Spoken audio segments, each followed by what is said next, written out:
Hey, TV fans and X-Files fans. I'm back for another X-Files review, and I've got a new co-host, a special co-host for this review, and hopefully for some future reviews, and that is Heather Wilson, who's an X-Files fanatic. Hey, Heather. Hi. How's it going? Good. How are you? I'm not bad. I'm not bad. Thanks for joining me. So, this week we're going to be talking about episode 13 of season 2 of The X Files. It is called Irresistible, and it's directed by David Nutter, and there's a script by Chris Carter, so you're in pretty good hands. That's a pretty good double team right there. And I'm going to do the setup and then we're going to talk about it. So, this is the one with the weird morgue guy, the the guy who reminds me quite a lot of Norman Bates. He starts off working in a morgue at the beginning. He's played by Nick Chunland, who has a very familiar face. He sort of takes his job a little bit too personally and takes it a little bit too far when it comes to perfecting beauty and what have you. But he gets fired for overworking late at night, and we find out later on he's a serial killer who, as a quirk, he takes females' hair and also their nails. This is a rare X Files where there's no like hint of it being like supernatural or anything like that. It is more, sort of grounded in sort of reality type thing. And that's something they do early in the episode where it's actually Mulder who debunks this idea that it's actually UFO related. And it's also a very personal episode for Scully because she's affected deeply by the case and is struggling to sort of deal with it. And we have like therapy scenes with her where we sort of find out that she's sort of facing a crisis of faith. And it mentions, her father who she lost a year ago and that kind of thing. So it's also, a sort of a big Scully centric style episode. So, Heather, what did you think of Irresistible? I loved it. I thought it was Yeah. great. I wrote down some notes as I was Okay. rewatching it for the 31st time, and I touched on one of the things you just mentioned. I liked how at the beginning of the episode, when the investigator calls out Mulder and Scully to help him on the case, the investigator automatically he thinks it's aliens, and he goes to that, which is Mulder's thing. His thing is aliens. And I feel like he has this like inaccurate reputation among his colleagues at the FBI for automatically going to aliens as a solution for everything. So I liked this case, how he was called out specifically for an alien case and immediately debunked it as that when he got there. I feel like it showed that he has more facets to his investigative skills than just aliens.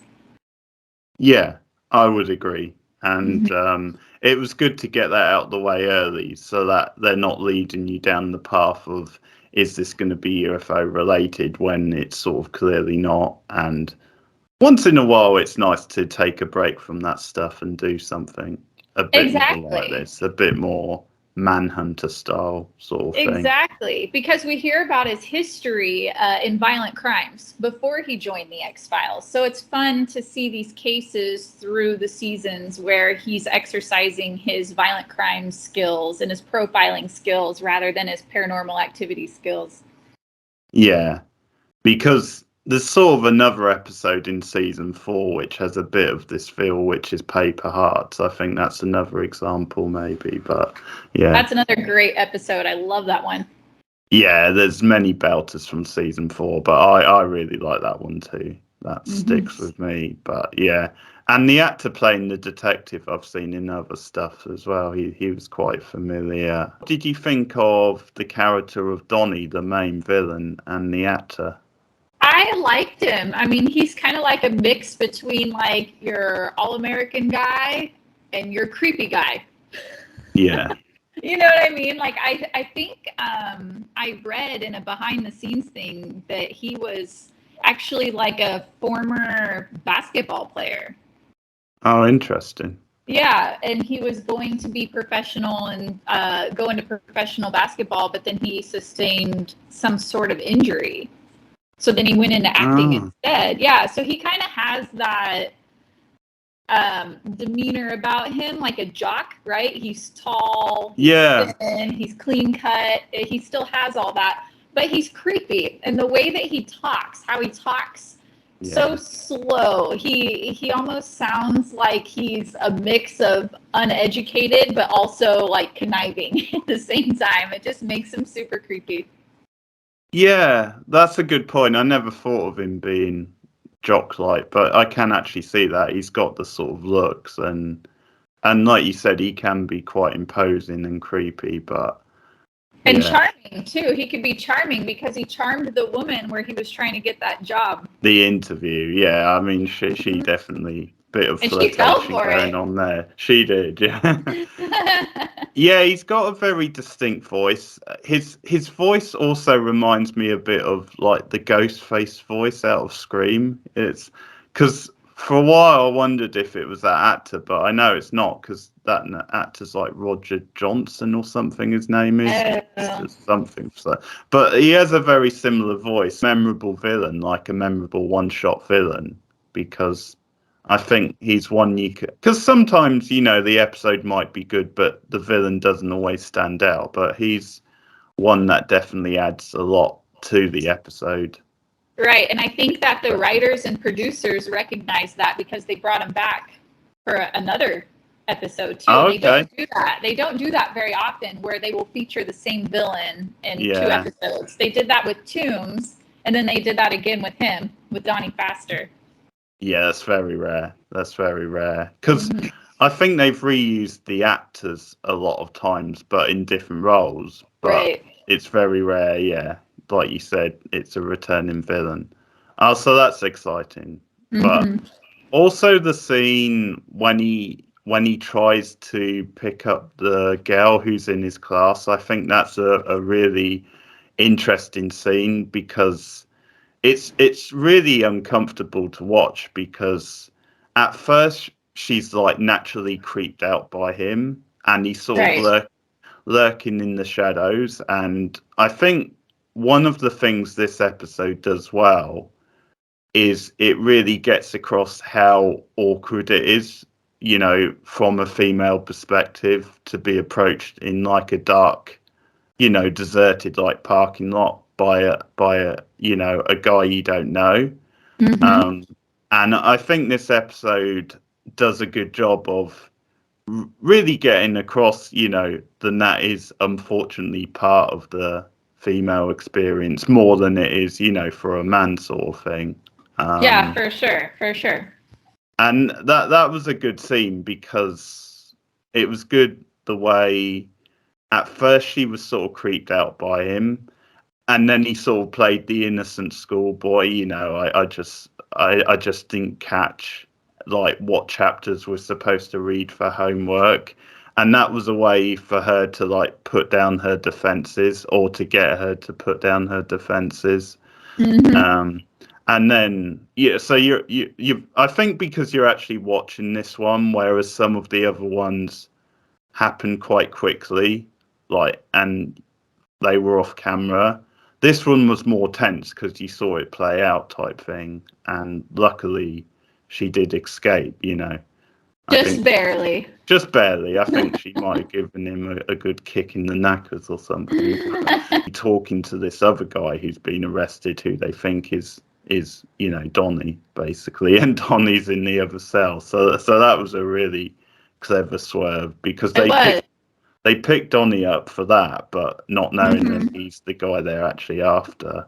So yeah, they were so close to catching him, and not only that, but then the woman dropped the charges, so they released him from jail. And on his way, he went to go and attack Scully later, of course. Yeah, because I think there's a lot of good direction in this episode with like the shadows, use of shadows, and certain scenes. It does feel like a full-on horror type episode. Absolutely.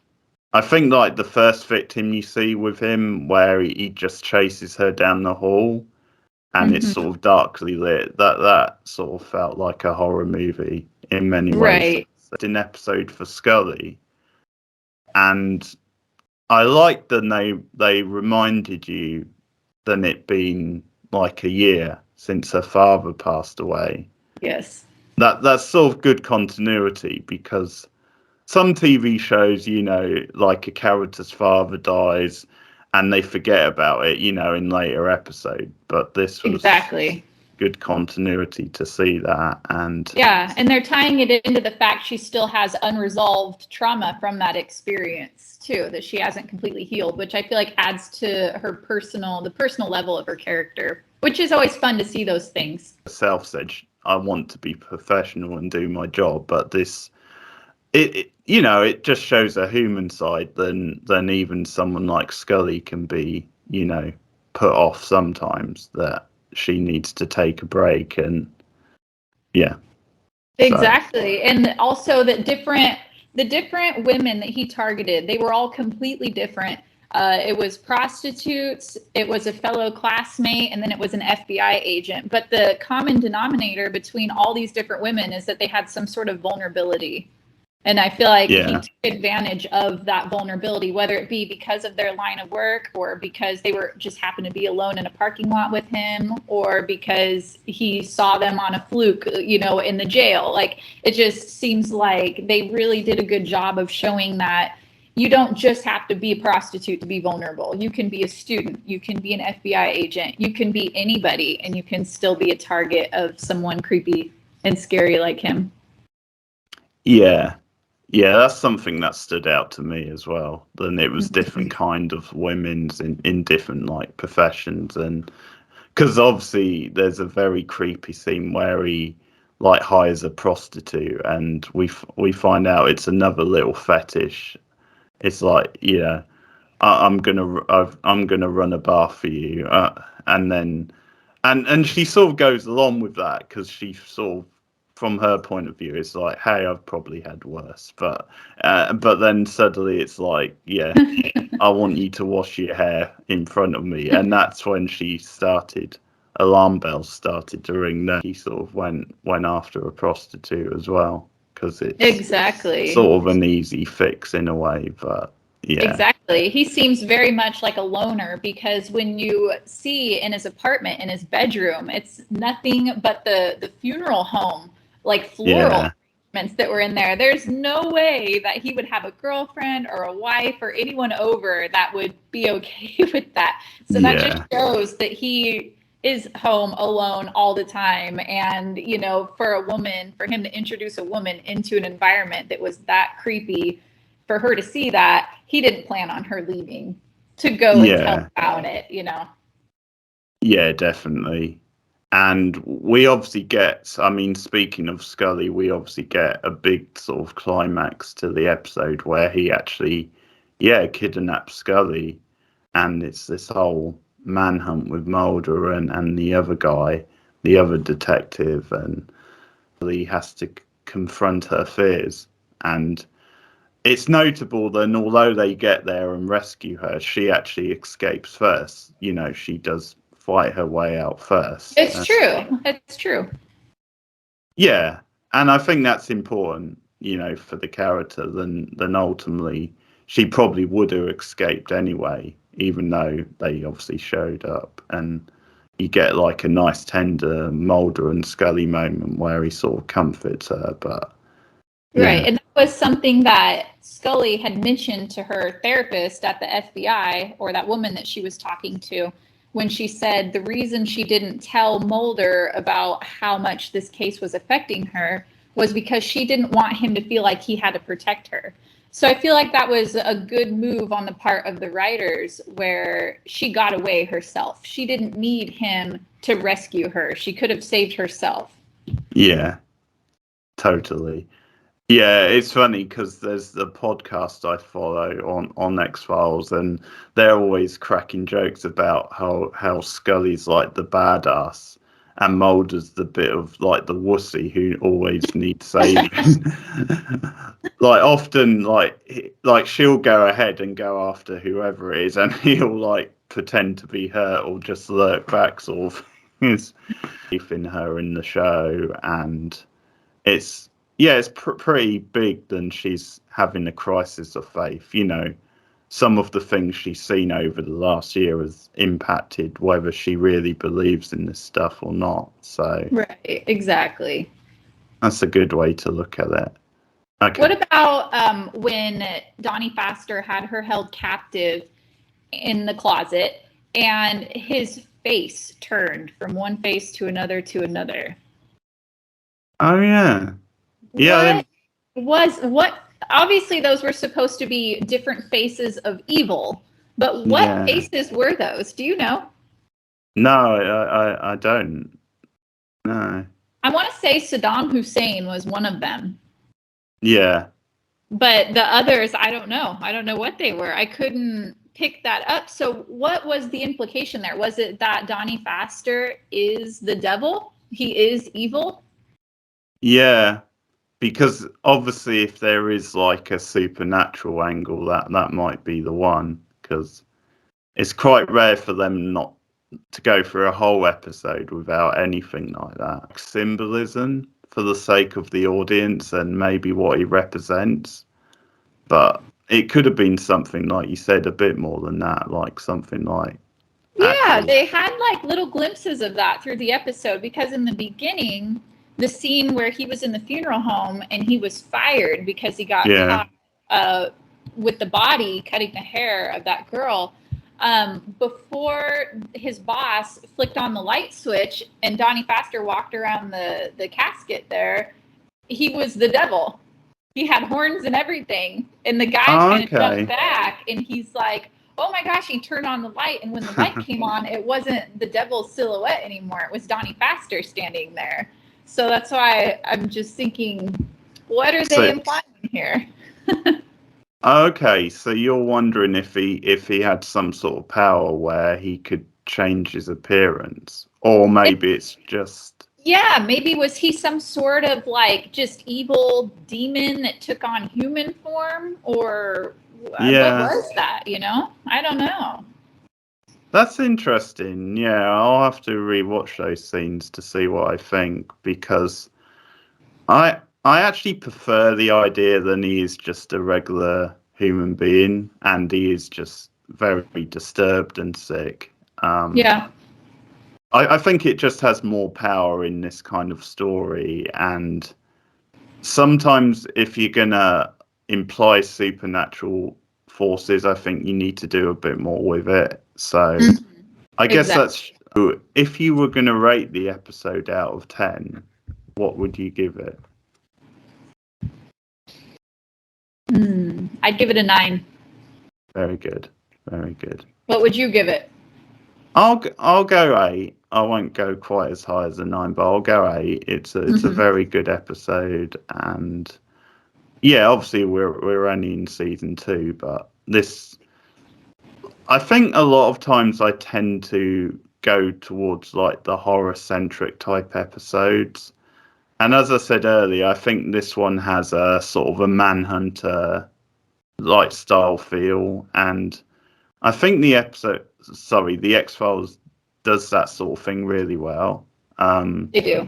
Because a lot of times it feels like a thriller anyway, sort of thing. Irresistible, and thank you for Heather for being on, and we'll continue this journey. So guys, if you want to like and subscribe to the video, as always, you can share your comments on the episode in the comments below. You can also support the channel on patreon.com/boardnow for some extra perks, and you can make a one-off donation on my PayPal, which the link's on the channel. And just to promote a couple of other things, me and my regular co-host Rachel McDonald, we do a mix of sort of TV, but also a lot of horror type content, horror movies. We recently did our top 25 horror movies list, we did an individual list, and we also do horror franchises and a bunch of other stuff. So coming next week, Heather, is one of my favorite episodes. I can never say the title, it's the German title, but it's the one with the cult and the school where they summon the devil. That's the next episode. Oh, okay. I think you know which one. Yeah, I mean. it looks like it's Die Hand Die Verletz, but I don't think that's how it's pronounced because, like you said, it's German. So this is the American way, the American accent butchering it. Okay. Yeah, and it must be one of those where everyone who isn't German has their own way of saying it. But we'll hopefully talk about that next week. But it's one of my favorite episodes. It's a good one of the whole show. And that's another good sort of horror centric type one. I remember watching that on sort of in October last year. It's a lot of fun. Very heavy as well. Okay. Right. I don't know if you want to promote anything on any of your social medias, or I know you on Instagram, you're quite active. That's all I have is Instagram. I've got nothing else. Okay.